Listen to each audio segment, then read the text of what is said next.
Listen carefully. Chosen one, heaven has interrupted your timeline. The noise of this world pauses, not because of coincidence, but because divine intention has stepped in. This message reaches you not as another fleeting word, but as a direct transmission from eternity. You are standing in a sacred moment, orchestrated by the hand of God Himself. You may not understand why you paused here, why your spirit suddenly feels the weight of destiny pressing against your chest. But the truth is this: you were never random. You were written long before your birth, hidden within divine design, waiting for this very second of revelation. There is a truth that God can no longer keep veiled from you. For too long, you have walked through confusion, questioning your purpose, wondering why certain things happened the way they did. Heaven has heard your silent cries and whispered prayers in the dark.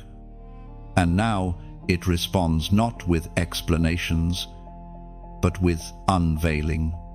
Every delay, every pain, every door that closed was not punishment, it was positioning. You were being trained in silence for an hour of exposure. The heavens are speaking, the time of hiddenness is over. The layers that once concealed your identity begin to fall away. You were never meant to blend in, never meant to be accepted by the crowd. The rejection you faced was proof of your distinction. You carry a light the world cannot comprehend, and darkness has fought to silence that light since the moment you took your first breath. But today, the fight shifts. What once opposed you must now bow to the authority of the one who sent you. It was declared in the book of Isaiah, chapter 60, verse 1. Arise, shine, for your light has come, and the glory of the Lord rises upon you. The time for silence has ended. The glory of the Lord that hovered over your life unseen is now rising to be seen by all. The same God who hid you for a season now reveals you for a purpose. And that purpose is not comfort, it is conquest. You were never designed for survival. You were designed for dominion. Heaven is not asking you to perform, it is commanding you to awaken. Every pain you've endured was prophetic preparation. Every betrayal was a chisel shaping your obedience. Even the nights you questioned your faith were divine rehearsals for revelation. The enemy thought he broke you, but all he did was refine your discernment. You no longer see through fear, but through faith. God did not forget you. He was protecting you from arriving too early, from walking into visibility without maturity. And now, the fullness of time has come. Chosen one, your awakening is not just about you. Heaven invests revelation where it intends multiplication. The truth, being unveiled, is meant to ripple through generations. There are people waiting to encounter God through your obedience. Every time you hesitated, grace covered you. But this moment, this message is a final reminder that mercy still calls your name, urging you to step into alignment with divine purpose. You will feel it, the holy restlessness that refuses to let you settle for less than heaven ordained. You can no longer pretend you do not know who you are. Heaven will not let you return to sleep. The same voice that formed galaxies now speaks your name with authority, saying, Arise. This is not about chasing platforms or applause. It is about occupying your position in the kingdom. You are a soldier in a spiritual war, not an observer in a religious game. Your obedience shifts atmospheres. Your words carry weight. You were created for impact, and heaven will no longer allow you to hide in hesitation. Do not let fear disguise itself as wisdom. Do not delay under the pretense of preparation. The Spirit of the Lord says, it is time. When heaven calls, Delay becomes disobedience. Your surrender activates destinies. Your obedience opens gates that generations have waited for. So now, rise from where you are, lift your head, straighten your shoulders, and declare with faith that you are ready to walk in the truth heaven has unveiled. You are no longer a bystander in your own story. You are the evidence of divine intention manifested in flesh. The time for hiding is over. The hour for shining is here. If this message resonates within your spirit, if something in you knows this is divine timing, then share this word so others may awaken. Like it as a prophetic act of agreement. Comment below and type the number 777, symbolizing divine completion and heavenly revelation. And if you have not yet joined this family of light, subscribe, because your journey with heaven's truth has only just begun. Every word you've just heard is not coincidence, it's confirmation. Heaven orchestrated this moment so your spirit could remember what your soul forgot. Stand firm, chosen one. From this day forward, let truth guide your steps. And may every breath you take testify that the light within you cannot be hidden any longer. Something deep within you has been stirring an invisible trembling in your spirit that words cannot quite describe. It feels like restlessness. But it is not anxiety. It feels like tension. But it is not fear. It is heaven whispering before the storm. For those who are chosen, this sensation always comes before a great unveiling. The wind begins to shift. The air feels charged. And creation itself seems to breathe differently. You begin to notice divine patterns in ordinary days. Repeated numbers. Prophetic dreams. Sudden memories resurfacing. These are not coincidences. They are signals from eternity, reminding you that the world is about to see what God has hidden inside you for years. You may have thought you were waiting on God. But all along, heaven was waiting on you to recognize what has already been planted within your soul. The whisper of God often comes before his roar. It comes in silence. In the moments where you almost give up, where you almost walk away from everything. Those whispers are not empty comfort, they are spiritual alerts. When God begins to move in your life, he first shakes your spirit before he shifts your circumstances. You have felt that shaking recently. You've noticed how the things that used to satisfy you no longer bring peace. Conversations that once entertained you now drain you. Certain places that felt familiar suddenly feel uncomfortable. That is not disconnection, it is divine dislocation. Heaven is uprooting you from where you were never meant to stay. The Word of God declares in the book of Romans, chapter 8, verse 19, "For the creation waits in eager expectation for the children of God to be revealed." Yes, creation itself has been waiting for your awakening. The world does not need more noise. It needs light-bearers who know who they are. The whisper in your soul is the sound of creation groaning for you to step into your rightful place. Every time you resist that calling, the atmosphere around you begins to ache, because your light was meant to fill a void only you can fill. You must understand this before every storm of revelation. There is a whisper of invitation. God never exposes without first inviting you into intimacy. When you hear that still, small voice saying, "Come higher," it is not a suggestion, it is an announcement that a new chapter is opening. The shaking you feel is not punishment, it is preparation. He is removing distractions, pruning attachments, and recalibrating your focus so that when the storm breaks, you stand unshaken.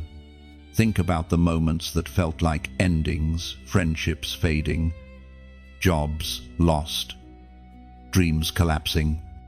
They were never endings, they were divine rearrangements. God sometimes allows the winds to rise so that what is not rooted in Him gets carried away. You are not losing stability, you are gaining purity of purpose. He cannot pour new oil into old vessels. So He breaks what is brittle to make room for what is eternal. This is why you have felt isolated. The whisper comes when the crowd disappears. God rarely speaks clearly in the noise of approval. He waits until you are quiet enough to hear His heart. The solitude that once felt heavy is now your sanctuary. He hides His secrets in stillness. And you, chosen one, are being entrusted with secrets of heaven. The whisper before the storm is a sacred mercy. It gives you time to align, to let go, to purify your motives before the divine wind blows. Do not mistake His silence for absence. The same voice that thundered over the waters now murmurs your name softly, urging you to prepare. He is saying, "Do not fear the shaking, for the shaking is proof that I am near." Soon, the storm will come not to destroy, but to reveal. What was hidden in you will be unveiled like gold refined by fire. People who doubted you will witness the transformation that obedience births. You will no longer need to explain your calling. Heaven itself will announce you. The storm that frightened others will be the wind that carries you forward. But for now, listen. Before revelation comes responsibility. Let the whisper steady your soul. Let it remind you that peace precedes power. The same God who whispers in secret will roar through you in public when the appointed time arrives. Stay awake. Stay humble. Stay ready. You are living in the moment between the whisper and the wind, and everything around you is aligning with what God spoke over your life before you were born. Do not rush this sacred tension. It is in this quiet place that heaven trains your hearing. You are learning to discern His tone, to recognize His rhythm. Soon, when the storm breaks open and destiny calls your name, you will not hesitate. You will already know the voice that speaks. You feel it now, the stirring has deepened. What once was whisper has become pressure, a holy tension inside your chest. It is not chaos, it is awakening. Heaven is unfolding a mystery written long before your first breath. The time has come for the hidden scrolls to open. These are not books made of paper, but revelations written into the fibers of your soul. You were not placed on earth to wander aimlessly. You were placed here as a living prophecy. And now, the seal that kept your purpose concealed begins to break. For years, you have questioned why you feel out of place, why your heart burns for things others ignore. It is because divine words were inscribed within you, waiting for the appointed season. Every experience, every heartbreak, every delay, every victory was designed to unlock one more line of that holy script. You are the message heaven is revealing to the world. The Spirit spoke through the prophet Daniel in the ancient writings. Chapter 12, verse 4. But you, Daniel, close up and seal the words of the scroll until the time of the end. Many will go here and there to increase knowledge. And now, that sealed wisdom begins to unfold in you. You are entering the time of revelation. The mysteries once hidden are being unveiled, not to entertain your curiosity, but to empower your purpose. When God hides something, it is never from you, it is for you. The hidden scrolls are not lost, they are alive in your spirit. waiting for the right level of obedience to open them. Every time you yielded to God instead of giving in to fear, a line of that scroll illuminated. Every time you forgave when it hurt, another revelation was unlocked. Every time you prayed through pain, another page turned. You thought heaven was silent, but heaven was writing. The author of eternity was scripting your becoming. Now, God says, the seal breaks. The words that once felt distant suddenly make sense. Scripture leaps from the page. Dreams feel clearer. Your discernment sharpens. You start to see patterns, divine fingerprints in unexpected places. That's because revelation is not random, it is relational. God reveals himself to those who stay near, not to those who merely seek information. You are no longer a student memorizing verses. You are a vessel embodying truth. The hidden scrolls open not through intellect, but through intimacy. The closer you draw to God, the more light pours into your understanding. What once confused you now connects. What once hurt you now humbles you. The secrets of heaven are never meant to inflate pride, but to anchor faith. Remember this: the deeper the revelation, the greater the responsibility. God does not reveal to entertain, he reveals to transform. You are being entrusted with insight that will change atmospheres.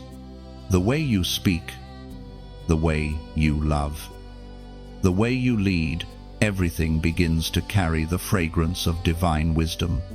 And this wisdom is not borrowed, it is born from your surrender. Your spirit is expanding. You are no longer limited by what eyes can see or minds can reason. You are stepping into the realm where heaven downloads strategies, warnings, and visions that carry eternal impact. There will be moments when the revelation feels heavy, almost unbearable. Do not retreat. That weight is the mark of stewardship. God gives revelation to those he can trust with responsibility. Soon, you will notice how others begin to seek your counsel without understanding why. They will sense that you carry something not learned but revealed.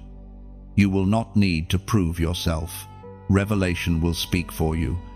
The same spirit that once hovered over chaos now hovers within you, bringing divine order wherever you stand.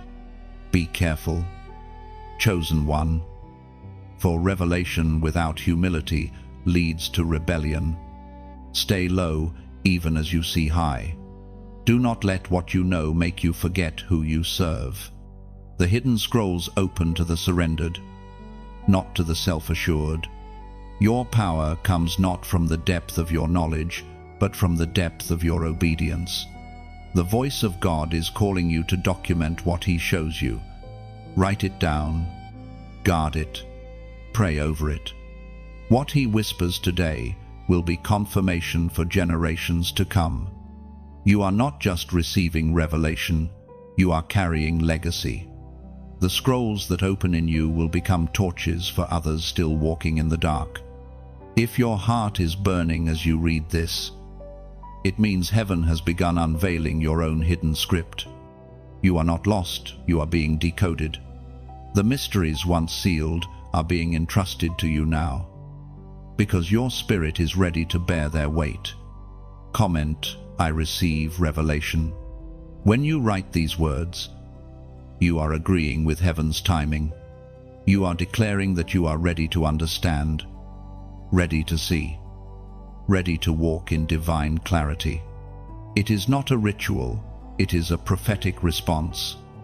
Every act of agreement releases light into your life, unlocking more of what has been waiting to be revealed.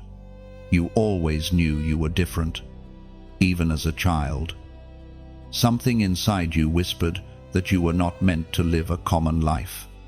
You could sense things before they happened, feel burdens that weren't yours, and carry compassion for people who never understood you. The world labeled it sensitivity, but heaven calls it marking. You have been marked since before your birth, sealed for divine purpose. That mark has made you misunderstood, rejected, and even attacked.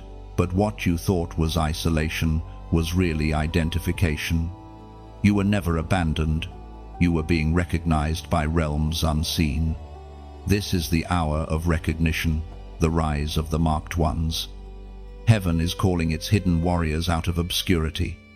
For years, you have been prepared in silence, learning through pain, trained through tears.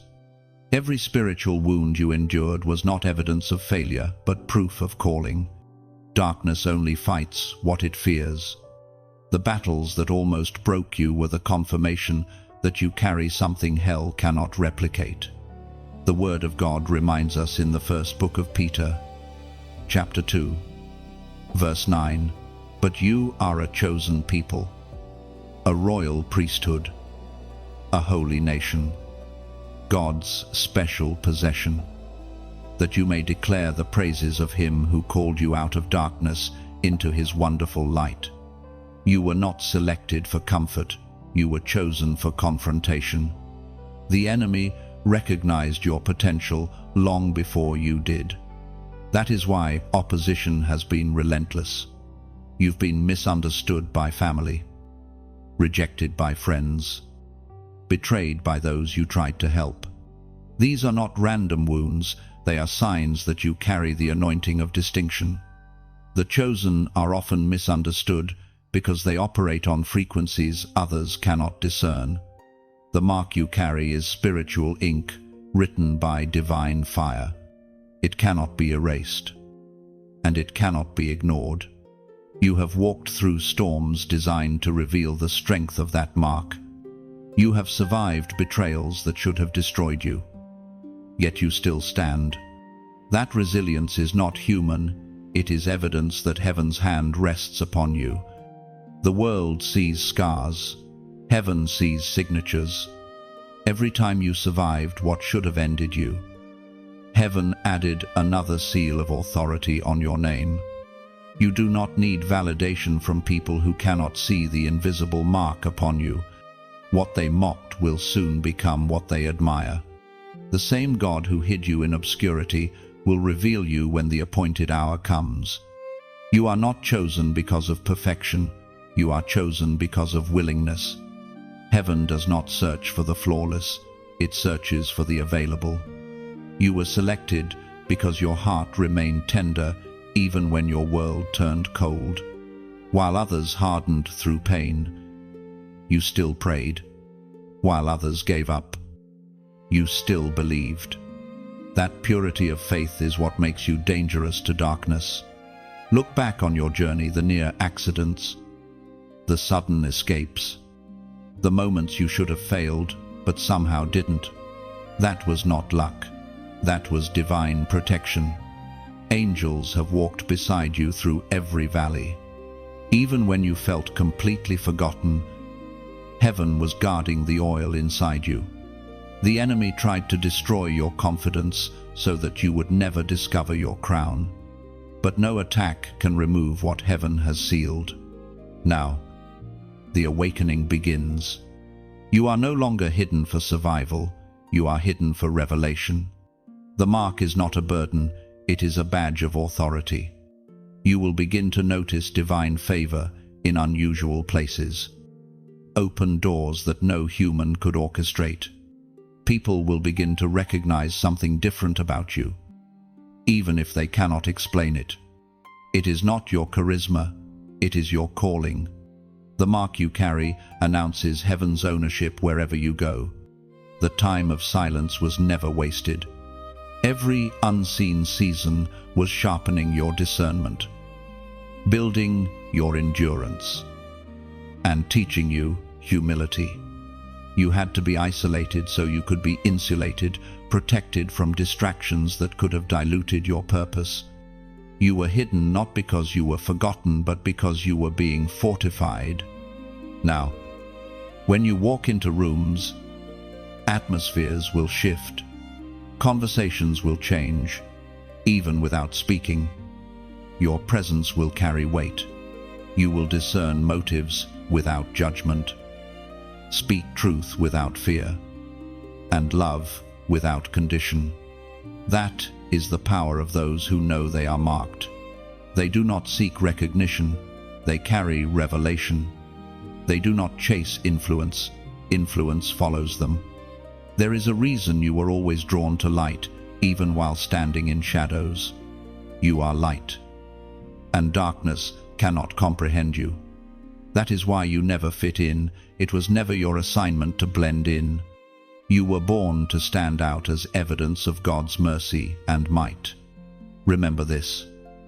Chosen one, the mark you carry is not a curse, it is a calling. You are part of a royal lineage, carrying ancient fire within modern flesh. When you finally embrace who you are, fear loses its hold, and destiny finds its voice. The world may not yet know your name, but heaven does, and heaven is about to introduce you. The air around you feels different now. You can sense it, the veil of deception tearing apart, threads of illusion falling from your eyes. What once looked like truth now feels hollow. What once satisfied now leaves a bitter taste. This is not confusion, it is clarity. Heaven is removing counterfeit voices so that you can finally hear your true name. The lies that shaped your self-doubt are losing their power, because light has stepped into the room. You once believed that humility meant shrinking yourself, that holiness meant hiding, but God never called you to vanish. He called you to be visible, to let your light shine, not as arrogance, but as evidence of His work within you. You have spent years trying to make yourself small for people who could not handle your calling. Now, heaven is gently but firmly telling you no more. You can no longer pretend you are ordinary when you were never designed to be. The Spirit spoke through the prophet Jeremiah, chapter 1, verse 5. Before I formed you in the womb, I knew you. Before you were born, I set you apart. I appointed you as a prophet to the nations. You have always been known. Every tear you shed, every fear you buried, every dream you postponed, God saw it all. And yet, none of it disqualified you. The very moments you thought broke, you were the chisels carving your identity. The lies you believed about yourself are being exposed for what they truly are: distractions. You were not too late, too damaged, or too far gone. You were simply being prepared for a greater unveiling. Deception always comes disguised as comfort. It tells you to settle, to be safe, to avoid risk. But the Spirit of truth comes to set fire to complacency. You can feel that fire rising again, can't you? The holy discomfort that keeps you from settling into spiritual sleep. That unease is not punishment, it is prophecy. Heaven is stirring you because it refuses to let your destiny die in silence. There will be moments when the lies still whisper. They will say you are unworthy, that you missed your chance, that your faith is too fragile to matter. But remember, lies only grow in darkness. When you expose them to light, they lose their breath. The voice of truth within you is louder than the accusations around you. You no longer need to argue with deception, you simply outshine it. The truth is not an idea, it is a person, and He lives within you. His light does not flicker, it consumes. Every step you take in truth is an act of war against the shadows that once confined you. You are walking proof that light wins. You are not fighting for victory, you are fighting from it. When deception falls away, beauty returns. The world begins to look different, not because it changed, but because your vision did. You start to recognize divine fingerprints in ordinary places, sunlight on your hands, quiet moments that feel like peace, a sudden surge of gratitude rising unbidden. These are signs that your soul has begun to see clearly again. And when that clarity comes, you will feel heaven's gentle invitation, not a demand, but a whisper like wind asking a flame to dance higher. That's what this moment is. You are being invited to keep this flame alive, to protect the truth you've rediscovered and let it travel outward. So when your heart feels stirred, let your spirit answer in small, sacred gestures. To like is to press your hand to your heart, acknowledging the spark that just reignited within you. To share is to lift that same flame and pass it forward, so another wandering soul might find warmth in its glow. And to subscribe is to stay close to the fire, to promise heaven that you will keep returning for more light, more truth, more transformation. These are not digital acts, they are spiritual echoes. They turn a passing word into a living movement. You become part of the divine current, carrying truth across unseen borders. So let your choice be gentle, free, and beautiful. If this truth has found you, let it flow through you.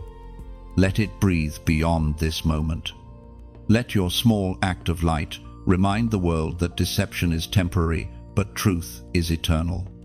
You are not just hearing words, you are hearing remembrance. The sound that stirs your heart now is the echo of eternity, calling you back to who you've always been, light wrapped in flesh. Truth walking in time, somewhere deep inside. Heaven's rhythm pulses through your soul. It hums softly, reminding you that your awakening is not a single moment, but a melody that will continue to unfold.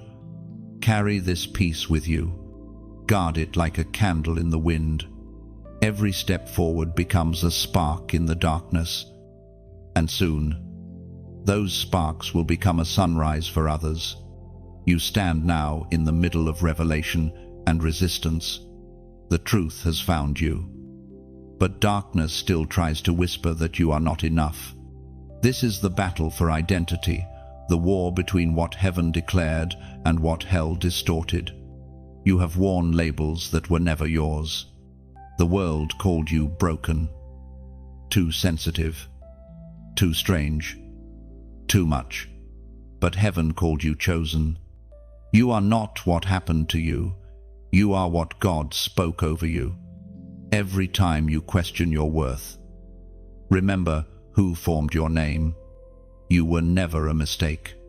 Your existence was premeditated by divine love. There was a conversation in heaven about you before your mother ever knew your heartbeat. Every detail, your gifts, your flaws, your voice, your fire was intentionally crafted to fulfill a specific purpose in this generation. The apostle reminds us in his letter to the Ephesians, chapter 2, verse 10, "For we are his workmanship, created in Christ Jesus to do good works, which God prepared in advance for us to do."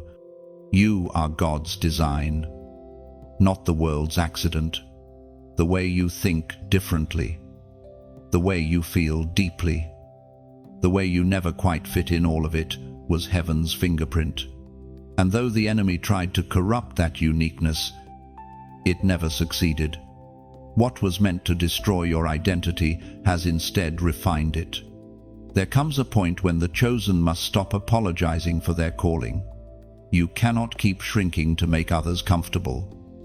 Every time you silence your truth to please the crowd, you betray the purpose God placed in you.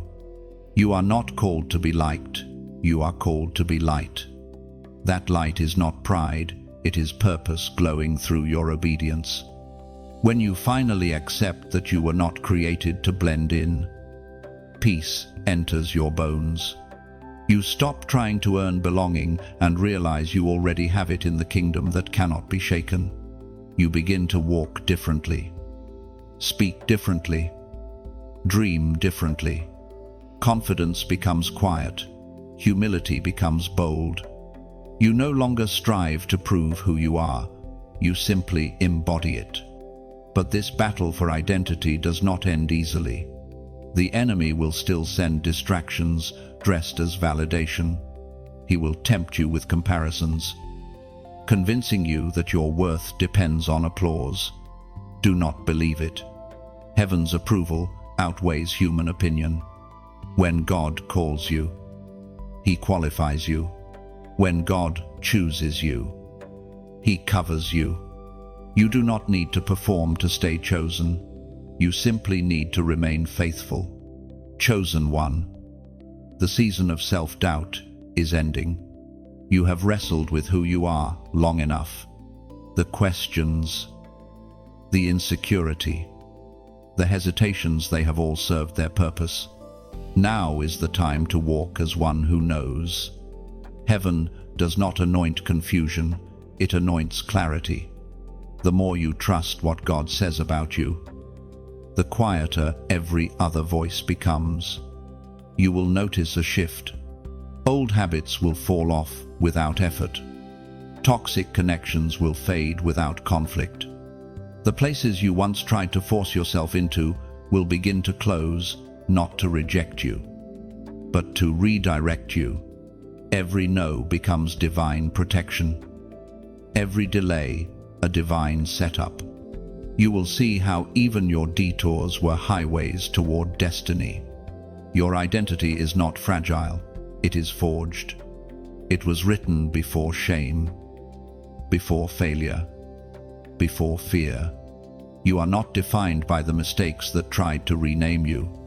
The blood of Christ already wrote your true identity in unerasable ink. Stand tall. Lift your head. You carry heaven's signature.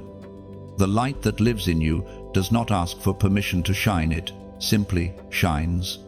Let that be your quiet rebellion against every lie.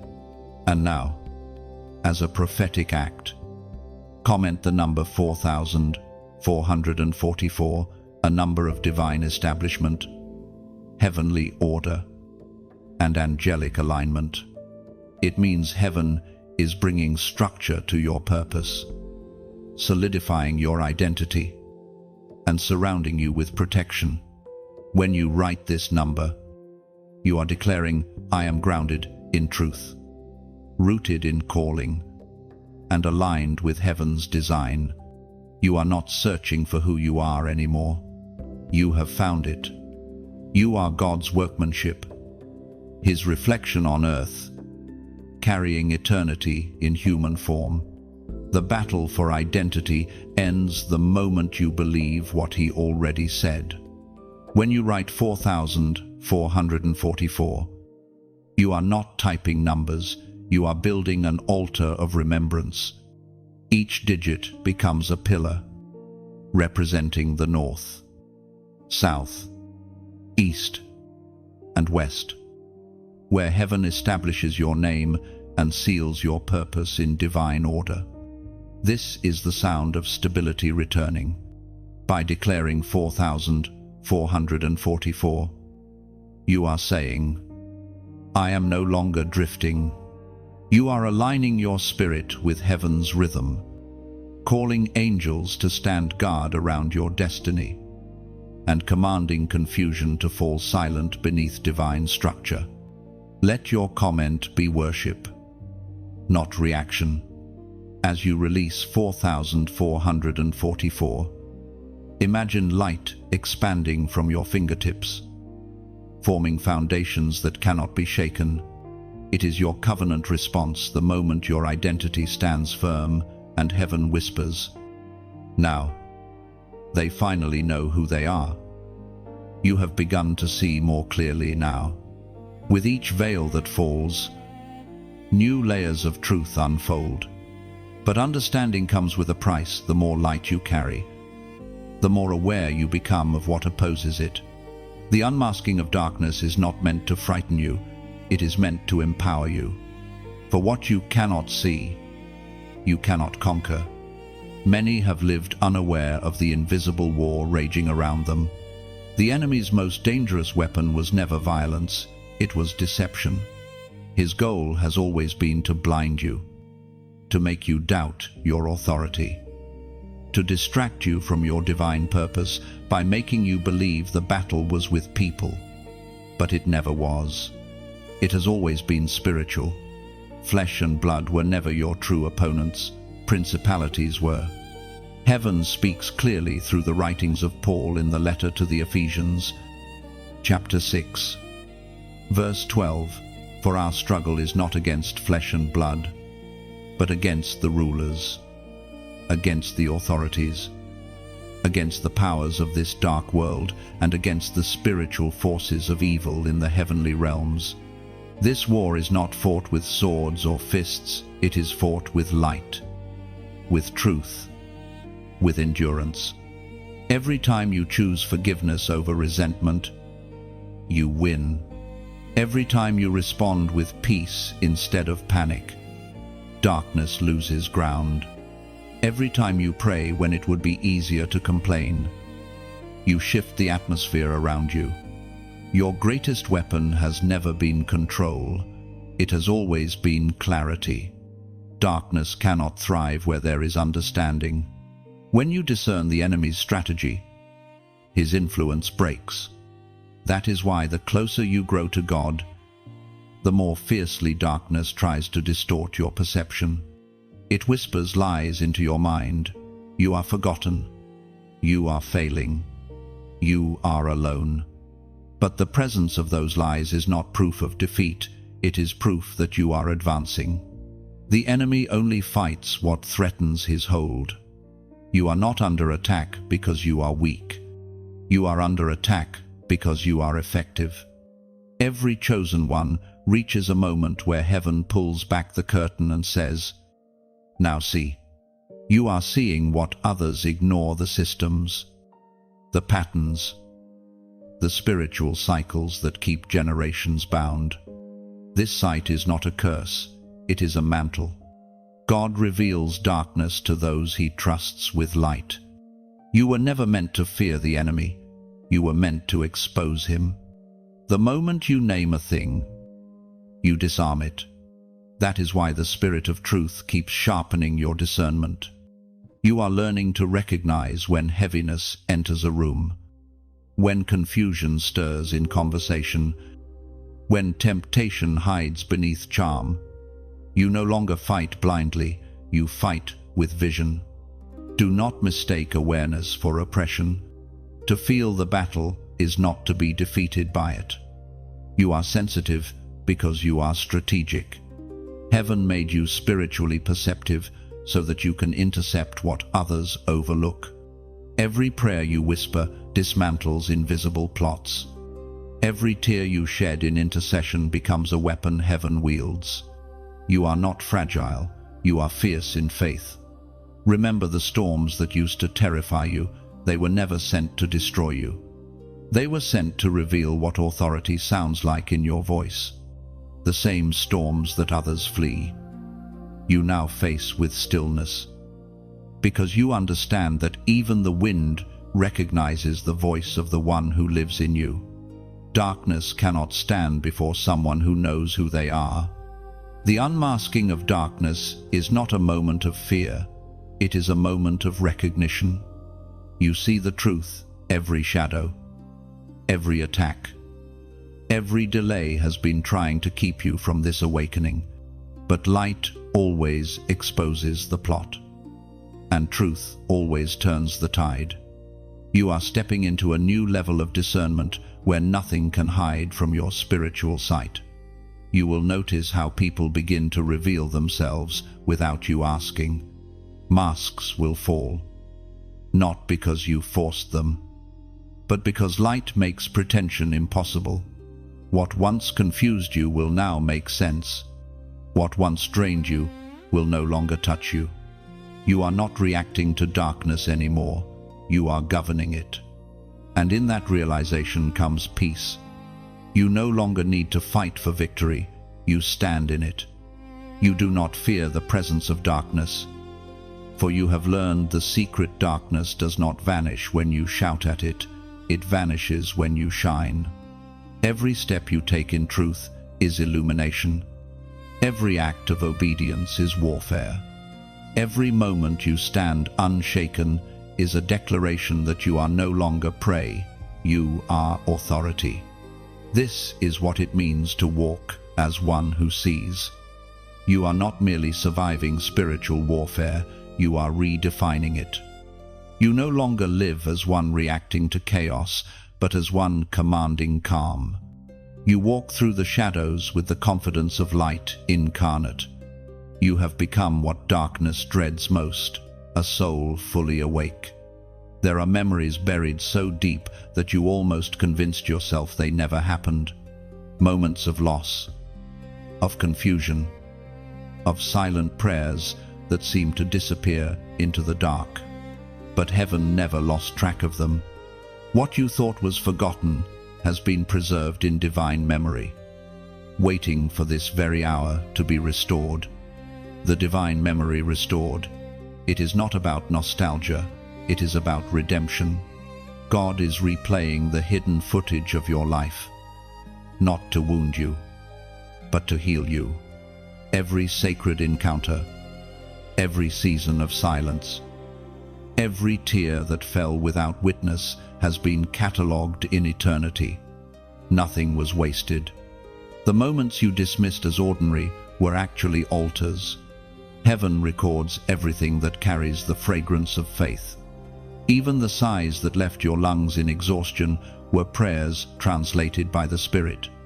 You thought God was quiet, but He was collecting, remembering, redeeming.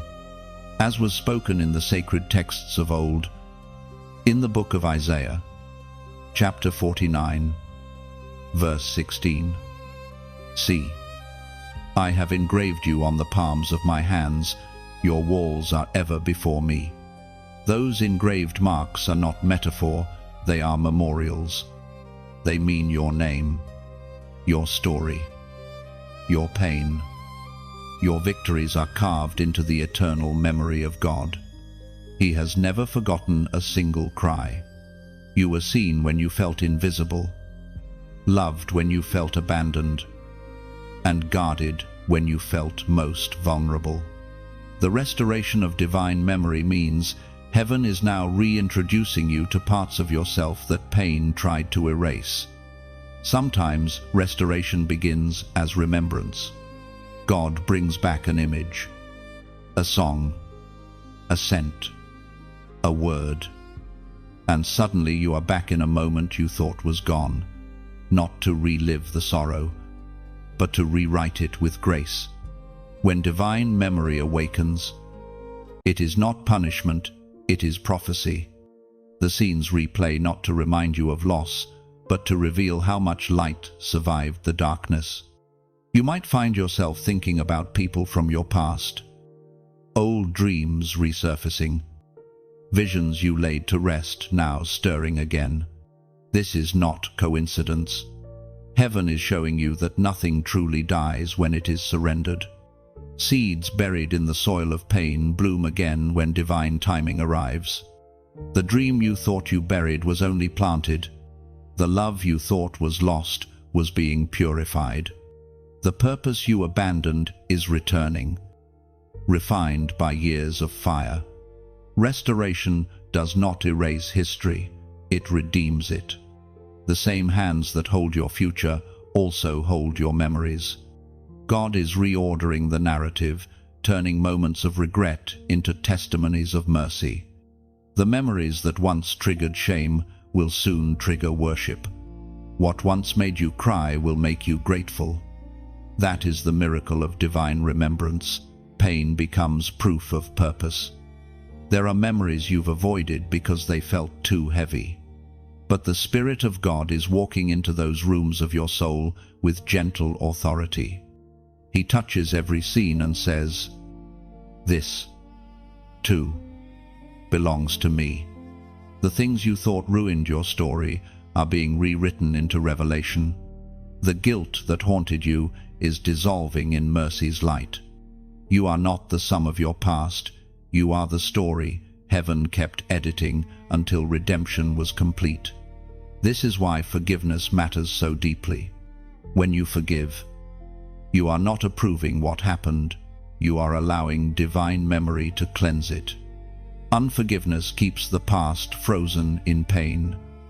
But grace melts the ice and lets healing flow. When you let God restore your memory, even your scars begin to shine differently. They no longer speak of what hurt you, but of what healed you. And as memory awakens, clarity returns. You will remember what He said about you, what He promised, what He whispered when no one else believed. Heaven will remind you of prayers you forgot you prayed, and how they are now being answered in ways you never imagined. You will see that the years you thought were wasted were actually preparation. The detours were directions. The delays were discipline. Every forgotten moment becomes sacred when remembered through the eyes of grace. You will finally understand why it had to happen the way it did. Do not fear the remembering. Divine memory is not cruel, it is compassionate. When God replays your past, He does so through the lens of redemption. Every moment comes back to testify, not to torment. The pain once buried becomes a pathway. The tears once shed become oil for new anointing. The same memory that used to weaken you now strengthens your faith. This is how heaven restores, by reminding you that your story has always been in divine hands. You were never forgotten, not even for a breath. You were engraved in eternity, and eternity is calling your name again. So breathe, chosen one. Let memory become ministry, and let remembrance become restoration. You are walking back through your past only to witness how every shadow now bows before the light that never stopped protecting you. There comes a sacred moment in every chosen life, a point where revelation demands response. You have been awakened, refined, and reminded. But now you stand before a choice that cannot be delayed. Heaven brings you to the edge of decision, where obedience and hesitation meet face to face. This is the sacred confrontation. It is not punishment, it is invitation. You are being summoned into full alignment with divine purpose. For too long, you have wrestled between surrender and safety. You've wanted to follow God completely, yet still keep control of the pieces that make you feel secure. But divine calling always requires divine courage. You cannot walk in destiny with one foot in comfort and the other in conviction. Heaven is not asking for perfection, it is asking for permission. God will not force your obedience, but He will not allow your delay to remain comfortable either. The voice of God thundered in the book of Deuteronomy, chapter 30, verse 19. I have set before you life and death, blessings and curses. Now choose life, so that you and your children may live. This moment is that choice made manifest. Every hesitation you feel right now is not confusion, it is spiritual tension. Your spirit knows what to do, but your mind fears the cost. Heaven is calling you to choose life. Not the easy kind, but the eternal kind, the one that demands faith over logic, obedience over comfort, surrender over pride. The sacred confrontation always begins in silence. It feels like standing at a doorway you can't see, hearing your own heartbeat echo against eternity. You know, stepping forward will change everything. But you also know staying still will cost you more. The Spirit whispers, do it afraid, but do it now. For faith is not the absence of fear, it is the refusal to let fear lead. The confrontation is not with God, it is with the version of you that still clings to smallness. You are not fighting heaven, you are fighting hesitation. The old self, the fearful, doubting, wounded self will beg to stay in control. But God is saying, let that version die, so the real you can rise. You cannot bring your old fears into a new assignment. You cannot carry yesterday's disbelief into tomorrow's victory. Every chosen one must pass through this moment. Moses faced it at the burning bush. Esther faced it before the throne. Peter faced it on the water. And now, it is your turn. Heaven has already prepared what waits beyond the door. All that remains is your yes. When you say yes, even in trembling, heaven moves instantly. Obedience unlocks what prayer alone cannot. You will feel the weight lift, the air change, and the fear lose its voice. The path will not be easy, but it will be clear. Divine instruction always carries divine protection. Do not underestimate the power of a decision made in faith. It is the pivot point of destiny. The moment you align your will with heaven's will, everything around you begins to shift. Closed doors will open, heavy chains will loosen, and peace will settle where anxiety once lived. You may not see the full picture, but heaven never requires full sight, only full trust. The sacred confrontation asks only one thing: will you obey now that you know, if you feel the tug in your spirit? That is the call. The trembling you sense is not weakness, it is the vibration of transformation. Heaven stands waiting, not with judgment, but with joy, ready to hand you the next instruction the moment you surrender. Take this message as confirmation.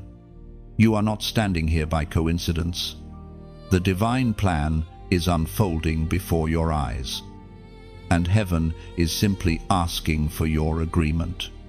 Your life, your future, your purpose, everything shifts with a single yes.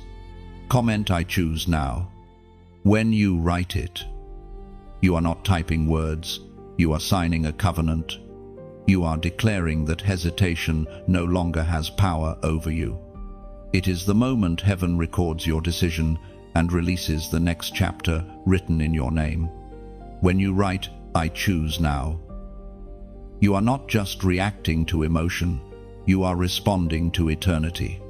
It is a declaration that you refuse to postpone your purpose any longer. Heaven records it as movement, not noise.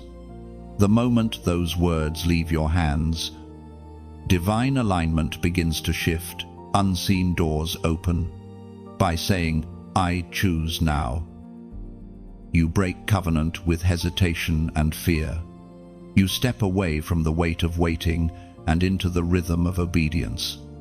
Angels are dispatched at the sound of decision, rearranging circumstances to match your surrender.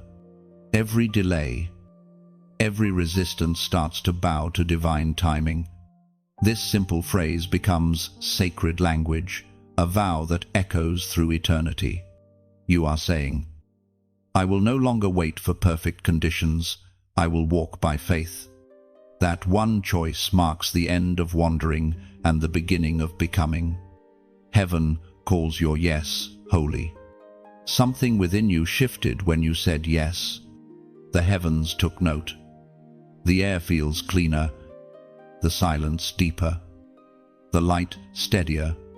You have entered a new realm, not of perfection, but of partnership.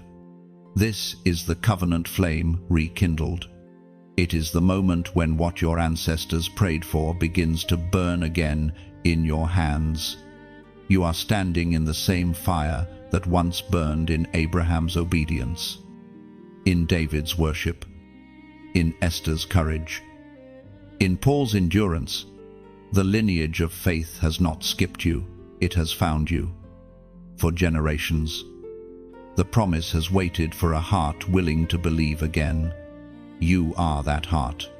The covenant God made with your spiritual bloodline is reawakening, and you are its living continuation. You have been chosen to complete what others began, to water the seeds that were planted by those who came before you. According to what is revealed in the book of Psalms, chapter 105, verse 8, he remembers his covenant forever, the promise he made for 1,000 generations.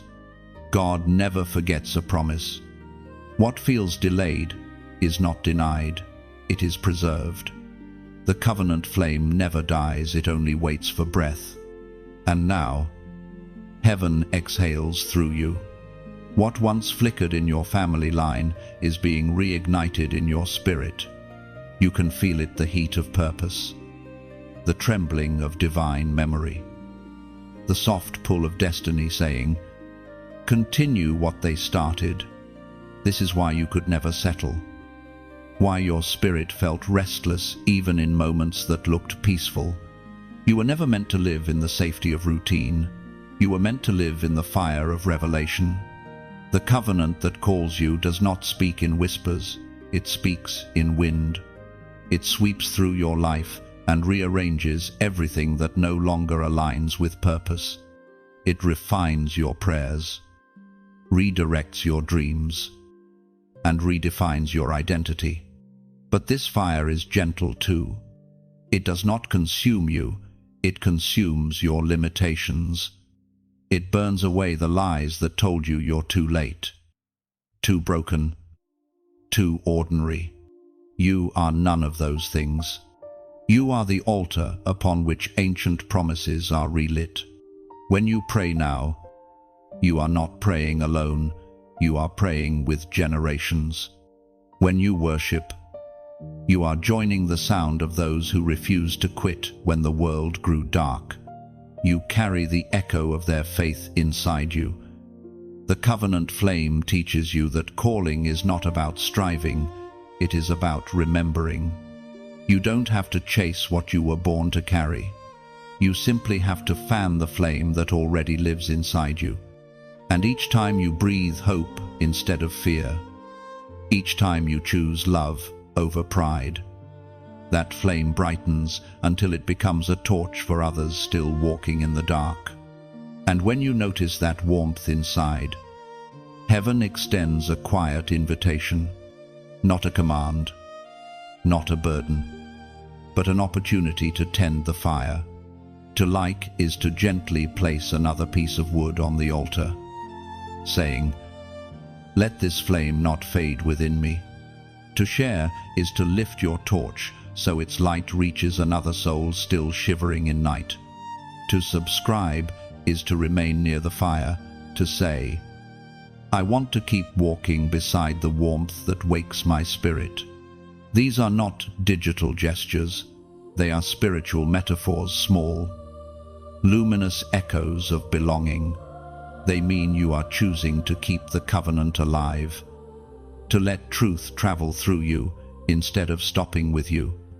Every time you engage with what awakens your spirit, you are tending to sacred fire, ensuring that faith keeps burning beyond your lifetime. This is not persuasion, it is participation. You are being invited to keep company with the flame, to dwell where purpose glows brightest.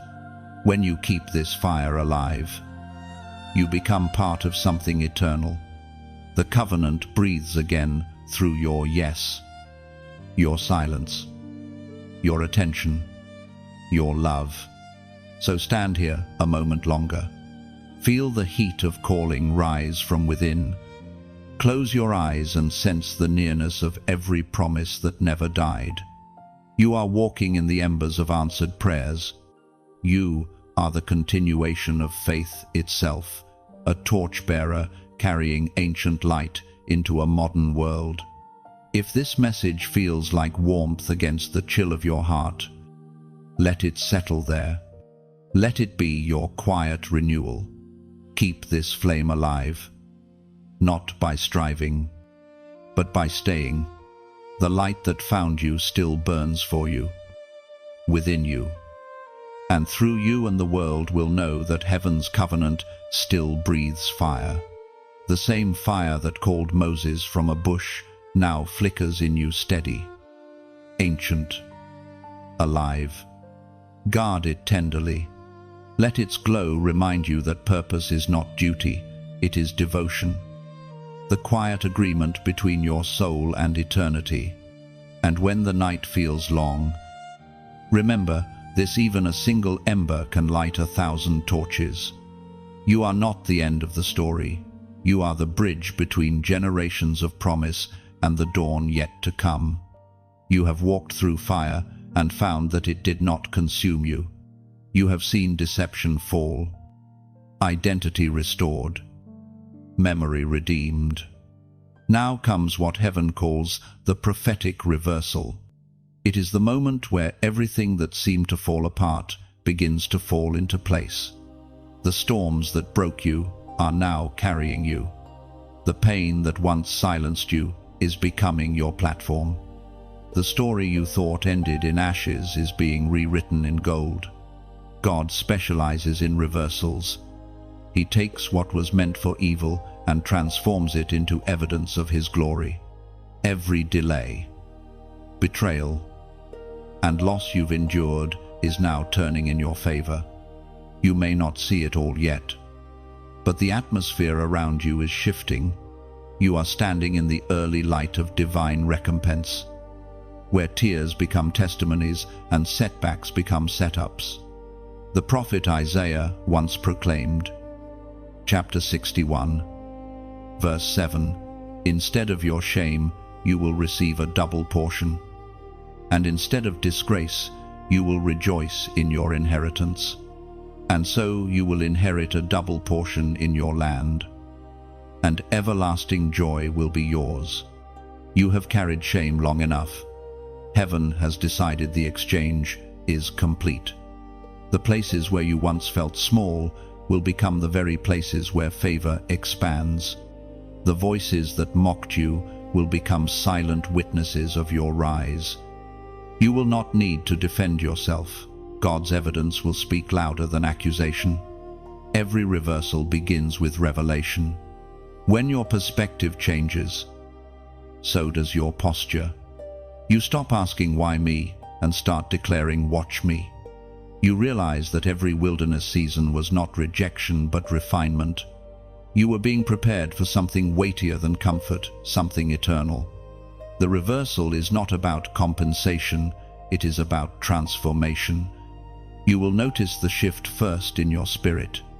The heaviness that once clung to your heart will start to lift. The fatigue that felt endless will be replaced by quiet strength. You will wake with renewed expectation, feeling heaven's rhythm move through your veins. Doors you once chased will begin to open effortlessly. People who dismissed you will remember you. Opportunities long forgotten will resurface. But this time, you will approach them as a different person, whole, wise, and ready. This is the beauty of prophetic reversal. You return to familiar places, but you are no longer the same. The environment might not have changed, yet your authority within it has. The one who once walked timidly now walks with calm command. That is redemption in motion. Heaven proving that what once broke you has now bowed to you. Do not be surprised when blessings come from unexpected directions. God often hides favor in unfamiliar faces. What looks like coincidence will soon reveal itself as divine orchestration. The very path that led you through sorrow is now the corridor to joy. Even your detours will begin to make sense as you see how every twist led you closer to destiny. But prophetic reversal does not happen merely to you, it happens through you. As you heal, you will find yourself becoming an instrument of restoration for others. The words you speak will carry a new weight because they come from the furnace of experience. People will listen differently. They will hear light in your voice.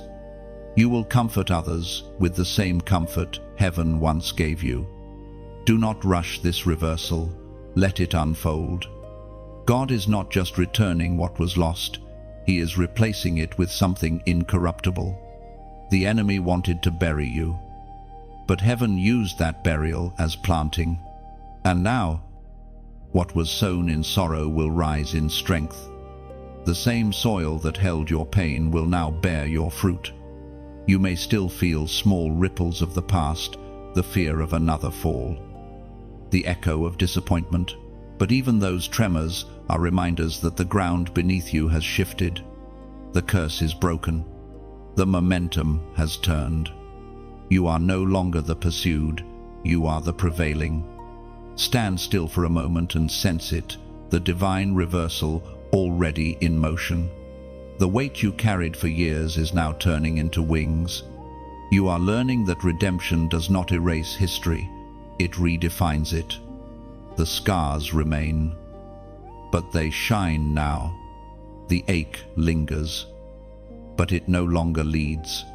Everything that once stood against you is being rewritten to stand with you. This is not optimism, this is prophecy fulfilled. You are walking proof that God wastes nothing and redeems everything. The reversal has begun, and its author is faithful to finish what he started in you. The tables have turned, and heaven smiles as balance is restored. You are not standing in recovery. You are standing in recreation. What once broke you is now building you, shaping you into the living testimony darkness never wanted to see rise. Breathe in this new air. Every inhale is restoration. Every exhale releases the residue of old battles. You are not returning to who you were. You are becoming who you were always meant to be. Walking proof that reversal is resurrection. You can feel it now, the weight of heaven pressing close. The hum of eternity vibrating in your bones. This is the moment of reckoning. The air is thick with mercy, yet also charged with urgency. The door of grace stands wide, but not forever. You have heard the whispers, felt the signs, seen confirmations appear again and again. Now, heaven leans near and says, choose swiftly, for delay carries consequence. This is not fear, it is invitation. Mercy always comes before movement.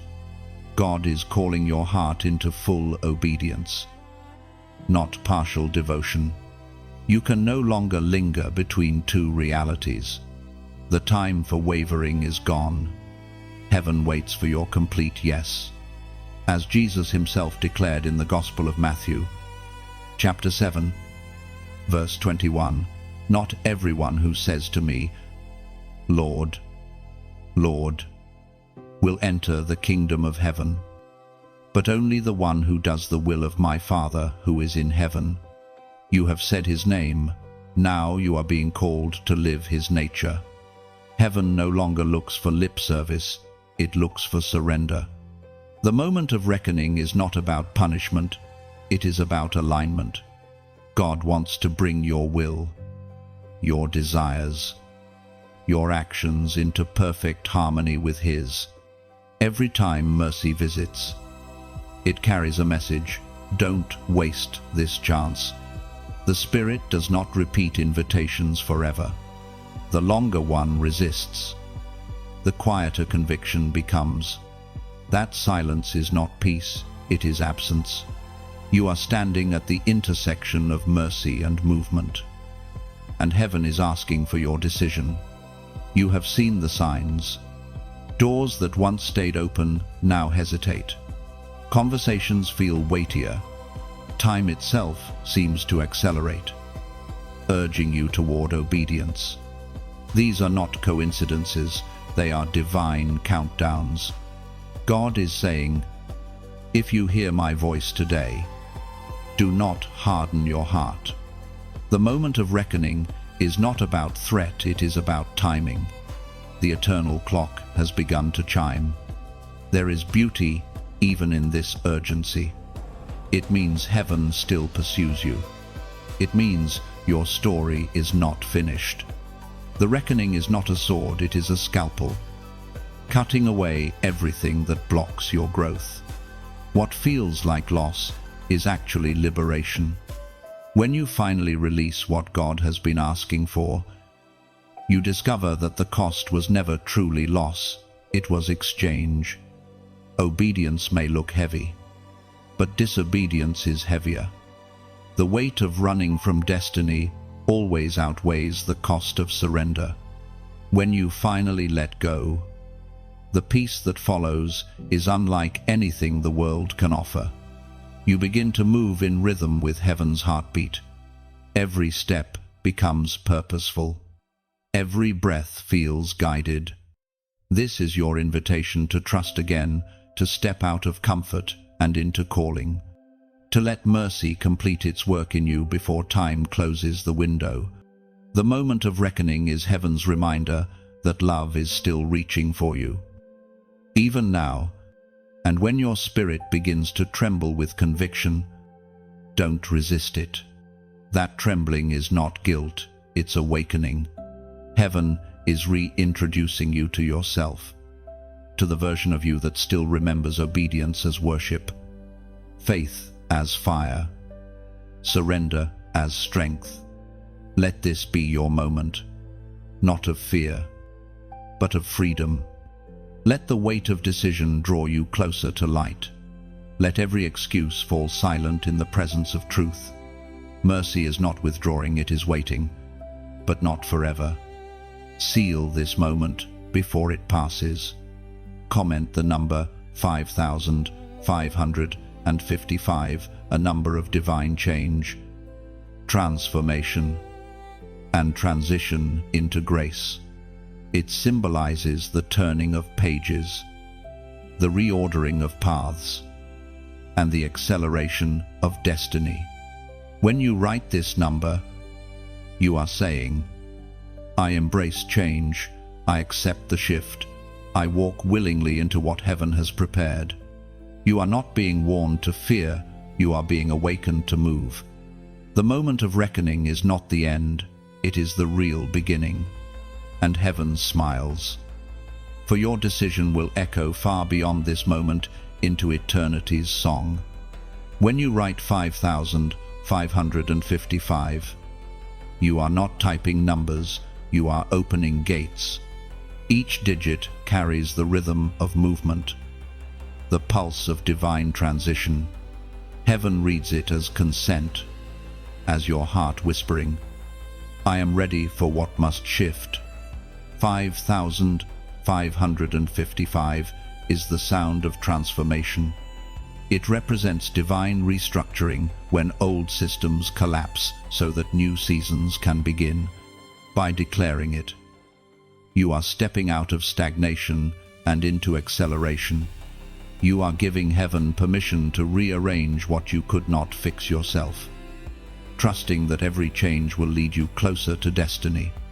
So, as you release 5,555, imagine the wind of renewal sweeping through your life, lifting burdens, healing timelines, restoring peace. It is a covenant between your spirit and divine order. You are not just choosing change, you are choosing alignment. The heavens hear your number as a song of surrender, and in response, the future starts unfolding in light. The fire that once purified you now steadies within, burning clean and bright. This is the refining fire, not the blaze that destroys, but the flame that defines. Every chosen one must pass through it, for without refinement, calling becomes corruption. It is in this sacred furnace that heaven separates what is eternal from what is temporary, what is divine from what is merely emotional. Refinement is not about punishment, it is about purity. God is not angry with you, He is perfecting you. He is making sure that when the weight of glory rests upon your shoulders, you will not crumble under its magnitude. The refining fire burns pride, fear, and pretense until all that remains is truth. And truth, when purified, becomes power. We find in the book of Zechariah, chapter 13, verse 9, I will refine them like silver and test them like gold. They will call on my name, and I will answer them. I will say, they are my people. And they will say, the Lord is our God. You have been walking through that refining process without even realizing it. Every delay, every disappointment, every betrayal was fire disguised as process. You wondered why certain doors closed right when you were ready. You questioned why people left when you needed them most. You thought it was rejection, but it was refining. Heaven was not withholding, it was protecting. The refining fire does not destroy what is real, it reveals it. When you walked through loneliness, it was to show you that God was your true companion. When you faced lack, it was to teach you that provision flows from obedience, not from opportunity. When your heart broke, it was so love could be rebuilt without illusion. The fire exposes weakness only to forge strength in its place. You may have cried in that furnace, begged for it to end, and asked, why me? But now, looking back, you see how every flame had purpose. You see how resilience grew in the cracks of your pain. You realize that the parts of you that survived are the parts that can now carry destiny. That is the mystery of the refining fire. It leaves you both softer and stronger at once. At times, you thought the fire was taking too long. But divine timing has never been rushed. Gold does not argue with the flame. It yields until it shines. The chosen cannot graduate from the furnace early. You stay until pride breaks, until fear melts, until faith stands unshakable. You are not behind, you are becoming. There is something holy about what you've endured. You have learned the difference between anointing and attention, between purpose and performance. You no longer crave platforms, you crave presence. You have discovered that fire is not your enemy, it is your maker. You have learned to thank the very heat you once feared. The refining fire is where false crowns fall. Every illusion of control burns away, and though it hurts, it also heals. For when all that is temporary turns to ash, what remains is eternal, the part of you heaven recognizes. You emerge not as a victim of pain, but as a vessel of purpose. This is why your prayers feel different now. You no longer ask God to remove you from the process, you ask Him to complete it. You understand that power without purity is dangerous, and purpose without process is fragile. You want what is real, even if it costs comfort. That shift is the sign that refinement has done its work. When you look into the mirror now, you don't see the same person who entered the fire. The tears once filled with sorrow now sparkle with wisdom. The silence that once felt like abandonment now feels like peace. You are not burned, you are branded. Heaven's mark glows faintly but unmistakably upon you. And soon, others will notice. They may not understand what changed, but they will feel it. You will speak fewer words, yet carry greater weight. You will walk into rooms and bring balance. You will lay hands on situations that used to overwhelm you and see them align effortlessly. That is what happens when fire finishes its work. It transfers divine authority into human vessels. So if you still feel the heat, do not run from it. It is not there to harm you, but to hollow you, making room for more of God. The refining fire is heaven's sculptor, shaping eternal beauty out of mortal clay.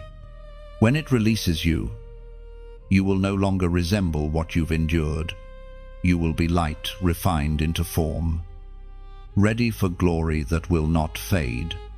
The flames that once frightened you now feel like home. They no longer burn, they breathe.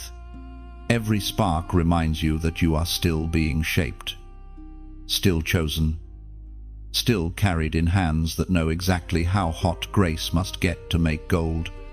And when the smoke clears, you will not smell of ashes, but of anointing. The fire will testify that you endured, that you yielded, and that you emerged radiant. You are no longer waiting to shine, you already do. The air has changed again.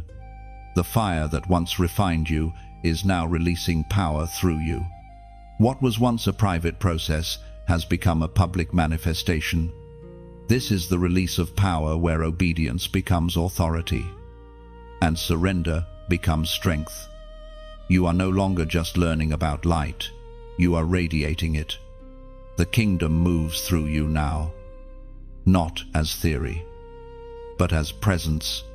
Heaven has found a vessel it can trust, and that vessel is you. You will begin to notice how easily heaven moves when your heart stays pure. Miracles no longer feel foreign, they feel natural. Words carry weight. Silence carries peace. People who come near you begin to feel clarity without knowing why. That is what happens when power and purity meet. Heaven's current flows unhindered. It is not something you perform, it is something you permit. The Word of God declares in the book of Acts, chapter 1, verse 8, "But you will receive power when the Holy Spirit comes upon you, and you will be my witnesses in Jerusalem, and in all Judea and Samaria, and to the ends of the earth." This is the promise being fulfilled in you now. The same Spirit that hovered over creation, that raised the dead, that empowered prophets and apostles, now rests upon your life, and it does not rest in vain. The power that once seemed distant is awakening within you, rising quietly but irresistibly. You are beginning to realize that power was never about spectacle, it was about service. Heaven's power does not come to make you famous, it comes to make you faithful. It comes to heal the broken through your hands, to deliver the weary through your words, to bring clarity through your discernment. You are not a performer, you are a conduit. You were never called to chase power, you were called to carry it. Power flows freely through hearts that have nothing left to prove. When pride burns away, authority remains. When fear dissolves, faith amplifies. You do not have to fight for anointing, you simply have to remain aligned. The Spirit does not visit occasionally, it abides continually in those who walk in truth. At first, you may be startled by how tangible it feels. You will sense divine presence moving before you speak, peace filling rooms before you arrive. This is not imagination, it is inheritance. The world will call it charisma, but heaven calls it consecration. You are carrying an atmosphere now, one that reflects where you have been and who you have become. You will start to notice opportunities unfold that were impossible before. Conversations that used to drain you will now awaken others. Words that once faltered will now pierce straight into hearts. This is what it means to operate under open heaven, when what you touch bears the imprint of eternity. But with power comes precision. The Spirit will begin to teach you when to speak and when to stay silent, when to act and when to wait. Authority without patience creates chaos, but patience guided by the Spirit creates miracles. You are learning to move not by impulse, but by instruction. This discipline is what separates the called from the chosen. Heaven's power does not rush, it flows. It is like a river that never forces its way. It simply fills the space that yields. When you surrender, it surges. When you resist, it pauses. The release of power is not about control, it is about cooperation. The more you yield, the greater the current becomes. There will be moments when you feel the surge, a sudden clarity, an unexplainable peace. A word that arrives before your mind catches up. Do not fear it. This is the Spirit testifying through you. The same breath that formed galaxies is now forming answers through your life. You have become the voice heaven uses to remind the world that power still walks the earth clothed in humanity. And yet, the greater the power, the gentler it feels. It moves not with thunder, but with tenderness. True authority does not shout, it steadies. It does not crush, it carries. This is how heaven governs, through love refined into strength. When you look back, you will realize that every season, the breaking, the silence, the refining was leading to this. You were not being punished, you were being prepared. Heaven cannot entrust power to a heart that has not been healed. But now, your heart is whole, and the current flows without obstruction. You are no longer merely a recipient of miracles, you have become one. Every step you take leaves a residue of grace. Every word you speak carries redemption's fragrance. Every moment you remain surrendered adds another layer of glory around your life. This is not the end of your journey, it is the unveiling of your true purpose. You are heaven's instrument, a vessel through which eternity breathes. Walk softly, speak boldly, love fiercely. The world may not understand what changed, but it will feel it. For power that is pure cannot be hidden. It reveals itself in every act of compassion, every glance of peace, every moment of truth lived without fear.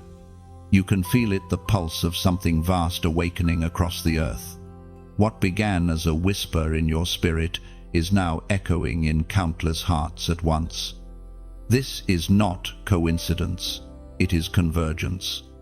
The same fire that refined you now leaps from soul to soul, forming a chorus of light. You are not alone in this awakening. Heaven is calling its army of quiet ones, the healed, the humbled, the hidden, to rise together. This is the global awakening call. For years, you walked feeling misunderstood, carrying divine weight in a world that celebrated noise over depth. But now the tide has turned. The very qualities that made you feel out of place, your sensitivity, your conviction, your discernment, are what make you essential in this hour.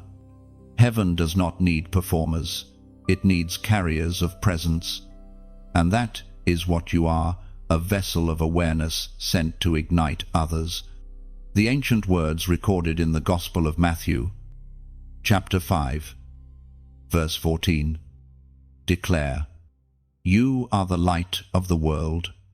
A city set on a hill cannot be hidden. You have spent too long dimming yourself, afraid to outshine the darkness around you. But this is not the season for silence, it is the season for shining. Your light is not arrogance, it is assignment. The world is darker than ever, and heaven has chosen this exact moment for your illumination. You are part of a divine network of luminaries scattered across nations, awakening at the same time. You are not a flicker, you are part of a constellation. The global awakening is not about religion, it is about recognition. It is souls remembering their origin. people realizing they carry eternity within. It is children of light finding each other again after lifetimes of silence. And when they meet, everything shifts. Cities begin to breathe differently. Atmospheres change. Hope becomes contagious. This is what heaven planned all along, that those who once felt alone would discover they were surrounded by others who carried the same fire. And so, the call goes out not as a command, but as a melody. The Spirit sings through time, whispering, "Rise together, shine together, remember together." You are hearing that melody now because you were always meant to be part of it. In moments like this, heaven weaves invisible threads between hearts. Some who read these words will feel a sudden warmth in their chest, a peace they can't explain. That is not emotion, it is connection. The same light within you recognizes itself in others. You are no longer solitary sparks, you are a sky set ablaze. The awakening moves through simple acts. Every time you share truth, you pass flame. Every time you speak kindness, you shift frequencies. Every time you show up with courage, you awaken another soul to do the same. The movement does not require titles or stages, it only needs willing hearts. And when your spirit feels stirred, you may find yourself wanting to respond, to breathe life into the light that just touched you. To like is to nod toward heaven, to whisper, "Yes, I see the light in me." To share is to lift that light in your hands and release it, letting it travel into another heart that still waits for dawn. To subscribe is to stay near the fire, to say, "I choose to keep walking with those who burn for truth." To comment is to let your flame speak, to release words that echo light into the silence, leaving a trace of hope for the next soul who wanders here. These gestures are not commands, they are invitations. They are how light recognizes light. Every simple act becomes sacred when done with awareness. When you engage, you are not feeding algorithms, you are feeding awakening.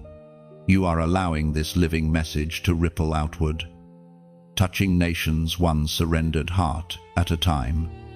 Heaven does not measure power by numbers, but by resonance. And when your heart resonates with truth, you become part of a wave that no darkness can stop. This is not marketing, it is ministry. Not transaction, but transformation. So, if your spirit feels that familiar stirring, respond however your soul desires. Write what the fire whispers. Let the light move through your fingertips. Or simply pause and whisper, "Yes." The awakening does not demand, it invites. The flame does not force, it fascinates. This is how global awakening happens, not with noise, but with countless quiet yeses whispered across continents. Together, those yeses form the roar of revival. You are part of that sound. Let your agreement, however small it feels, become a spark in heaven's great symphony of light. You were never meant to carry the flame alone. Every heart awakened beside you becomes another lantern on the path, another echo in the song of light. Together, your brightness becomes direction for a generation learning how to see again. And when the world grows quiet, remember, revival is not a shout, it is a steady glow. Keep tending the ember within. Keep finding the others who burn for truth. And soon the whole horizon will shimmer with awakening. There is a hush that comes before coronation, the stillness between the final test and the public unveiling. You have walked through the breaking, the refining, the releasing, And now you stand in the chamber of divine recognition. This is the crowning of the remnant. Heaven gathers its faithful few, those who refused to bow to fear, those who held their light when the world mocked the flame. You are among them now, standing in a sacred silence, heavy with glory. The crowning is not about achievement, it is about endurance. The crown does not rest on those who ran fastest, but on those who refused to stop. You were never in competition with anyone. Your only race was obedience. Heaven measures not by speed, but by surrender. Every tear that fell in secret, every act of love no one saw, every moment you chose grace over bitterness, all of it has been recorded as royal evidence. The Apostle Paul wrote in the second letter to Timothy, chapter 4, verse 8, "Now there is in store for me the crown of righteousness, which the Lord, the righteous judge, will award to me on that day, and not only to me, but also to all who have longed for his appearing." You have longed for him through storms, through silence, through nights that stretched too long. You stayed faithful when faith was unfashionable. You held on when others walked away. And now, heaven answers that faithfulness with recognition. This is not the reward of privilege, it is the acknowledgement of perseverance. The crown placed upon you is not decoration, it is delegation. It signifies authority earned through humility, dominion tempered by compassion. You may not see a physical crown, but you will feel its weight. It will manifest as wisdom that settles where anxiety once ruled. It will appear as favor that opens doors no human could unlock. It will rest on your thoughts, giving clarity in chaos, direction in disorder. The crown is invisible to the world, but undeniable to the spirit. Those who carry it move differently, not in pride, but in peace. Heaven crowns not those who seek the stage, but those who guard the altar. The remnant has learned that crowns of gold tarnish, but crowns of righteousness only shine brighter with time. You were never meant to be crowned by men. You were meant to be commissioned by God. And this commissioning is not about status, it's about stewardship. The crown is not for you to display, it's for you to distribute. Through your words, your actions, your presence, others will feel the strength of divine kingship flowing through compassion. The crowning is also a moment of transfer. What you once carried as burden, you now carry as authority. The same weight that bowed your back now steadies your shoulders. Heaven does not remove responsibility, it transforms it. What once felt like warfare now feels like worship. The pressure that once crushed you now polishes you until your spirit reflects the glory of the one who called you. As the crown rests upon your life, you will sense a holy stillness settle in your spirit. The striving stops. The proving ends. You are no longer chasing identity, you are crowned in it. Heaven is not asking you to earn what has already been granted, it is asking you to wear it with reverence. You will find that your words carry new resonance, your prayers, new power, your presence, new peace. You are walking now, not as a seeker, but as a steward of divine authority. Do not be surprised if people begin to sense something different.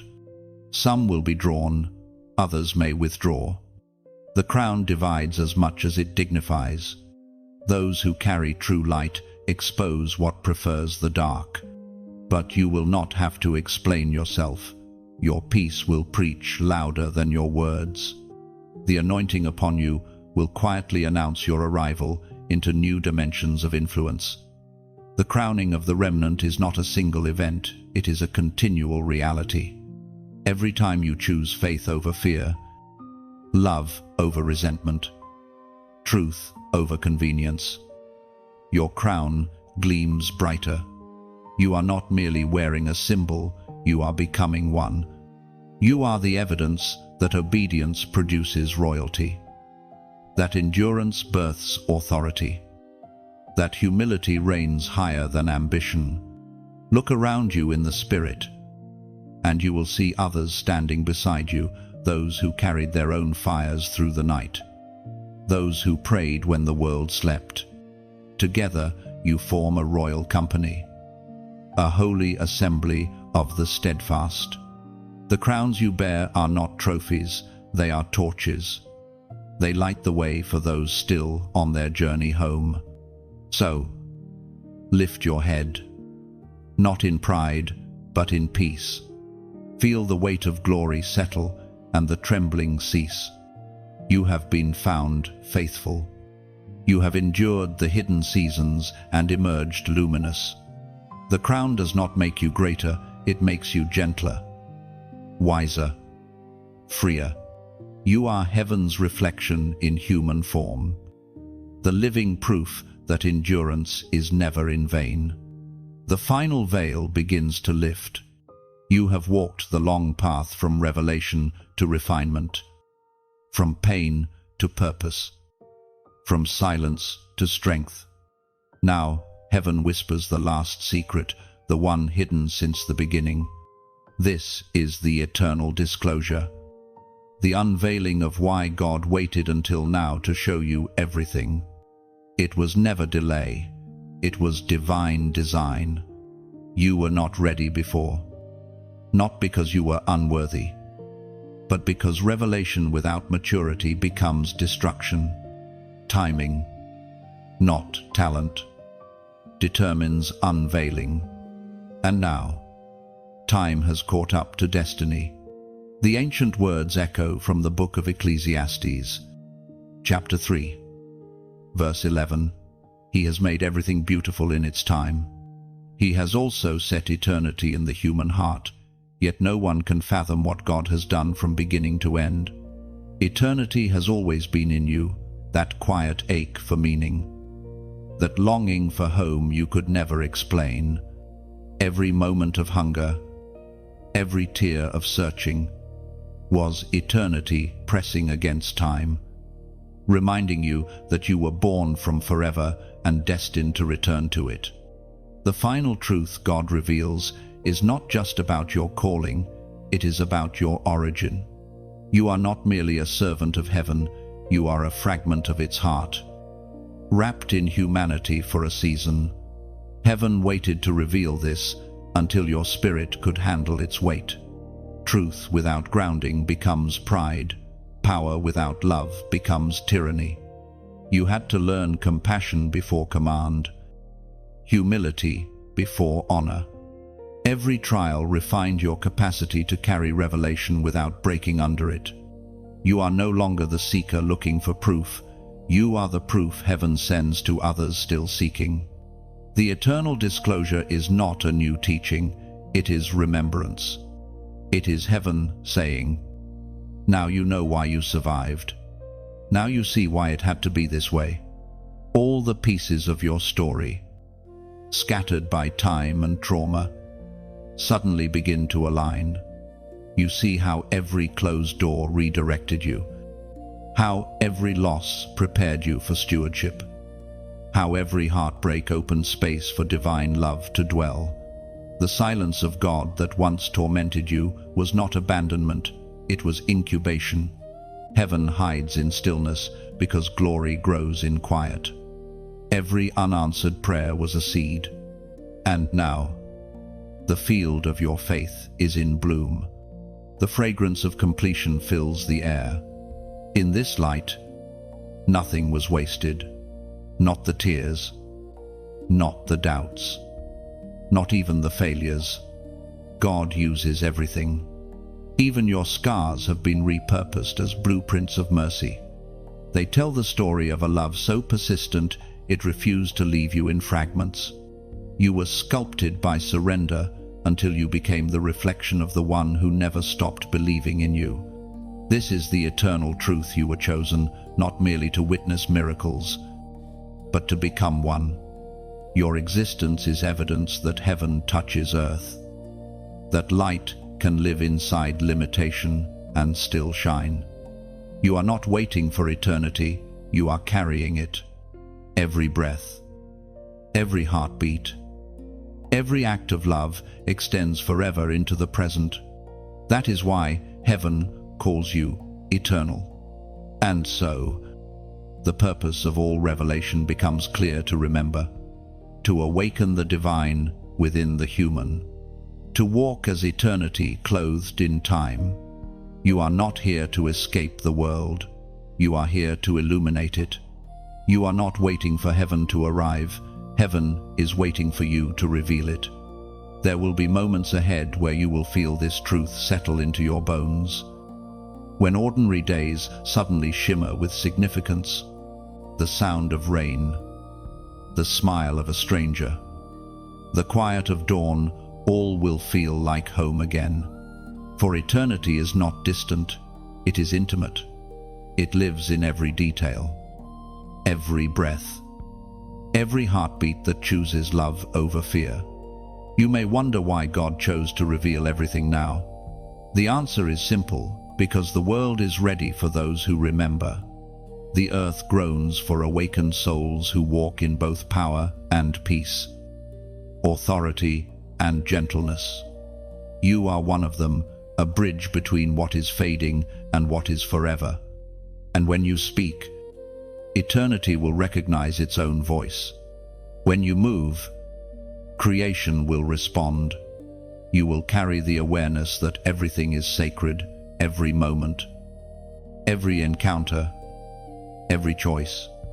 You will no longer divide your life into holy and ordinary, for all of it belongs to Him. The eternal disclosure is not the end, it is the beginning of living fully awake.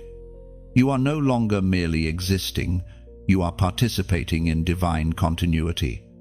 Heaven does not close the book on your story here, it turns the page to infinity. You are both the reader and the written, the song and the echo, the child and the crown.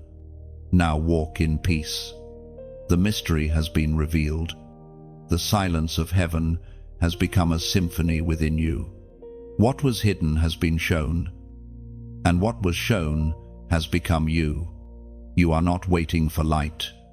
You are light, moving through time, with eternity's memory glowing in your chest.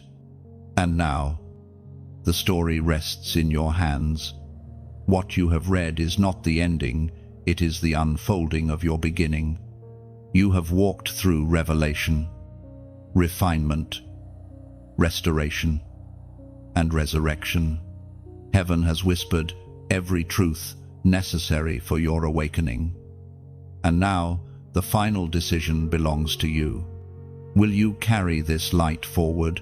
Will you let it ripple beyond the borders of your heart? Each word spoken here was a seed. The way you respond determines whether it becomes memory or movement. To like is to breathe life into that seed, to say, "This light lives in me, and I honor it." To share is to plant it in another soul's garden, trusting that hope will bloom where despair once lived. To comment is to give your light a voice, to write a sentence that becomes a torch for someone still walking through night. And to subscribe is to stay near the flame, to return when heaven speaks again, so your fire never dims. None of this is obligation, it is invitation. Heaven never demands, it draws.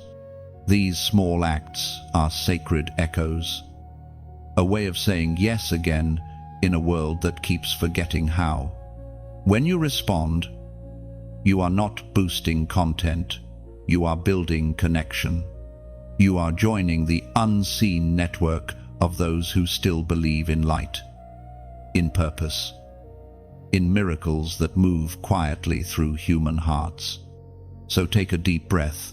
Feel how peace settles when you know you are part of something holy. Carry what you've received with grace. Let your daily life become the sermon. Let your kindness preach louder than words. Let your existence itself testify that God still writes through willing souls. The story does not end here, it continues in you.